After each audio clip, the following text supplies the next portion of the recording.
संजयनगर आणि कारखाना परिसर तरुणाच्या खुनाने हादरला। दारू पिण्यावरून झालेल्या भांडणातून मित्रांनी मिळून दगडाने डोके ठेचत तरुणाचा खून केलाय। सदर खुनाची घटना ही मध्यरात्री 12:30 वाजण्याच्या सुमारास माधवनगर रोडवरील वसंतदादा औद्योगिक वसाहत परिसरात घडली। रोहित लक्ष्मण आवळे असं खून झालेल्या तरुणाचं नाव आहे। घटनेची माहिती मिळताच संजयनगर पोलिसांनी घटनास्थळी धाव घेतली। या प्रकरणी संशयित आदेश मधुकर डोईफोडे याला संजयनगर पोलिसांनी अटक केली आहे। त्याला 2 दिवसांची पोलीस कोठडी सुनावली आहे। मृत रोहित आवळे हा मजुरीचं काम करतो, तसेच संशयित आदेश हा देखील किराणा दुकानात मजुरीचे काम करत होता।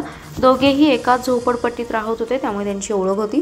दोघांमध्ये काही दिवसांपूर्वी वाद झाला होता अशी परिसरात चर्चा होती। शुक्रवारी रात्री रोहित, आदेश आणि परिसरात चौघे दारू पिण्यासाठी एकत्र जमले। एका पडक्या इमारतीसमोर अंधारात बसून चौघांनी दारू प्यायली। त्यांच्यात गप्पा सुरू होत्या। काही वेळानंतर दोघे साक्षीदार तिथून निघून गेले, तेव्हा रोहित आणि आदेश हे दोघेच थांबले। नशेत असताना त्यांच्यात वादावादी झाली। त्यांचा वाद वाढत गेल्यानंतर एकमेकांना ठेवत नाही अशी धमकी दिली, तेव्हा आदेश आणि रोहितला मारहाण करण्यास सुरुवात केली। तो खाली पडल्यानंतर दगडाने त्याचे डोके ठेचले।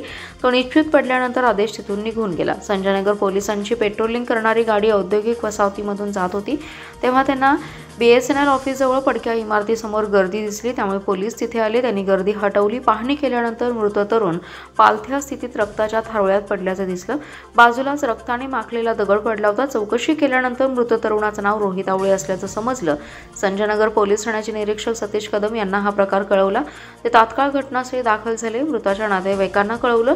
संशयितांचा शोध घेण्यास पोलीस पथके रवाना झाली। संजयनगर पोलिसांनी तातडीने चौघांना ताब्यात घेतले। चौकशीत आदेश डोईफोडे याने वादातून खून केल्याची कबुली चौकशीमध्ये दिली आहे।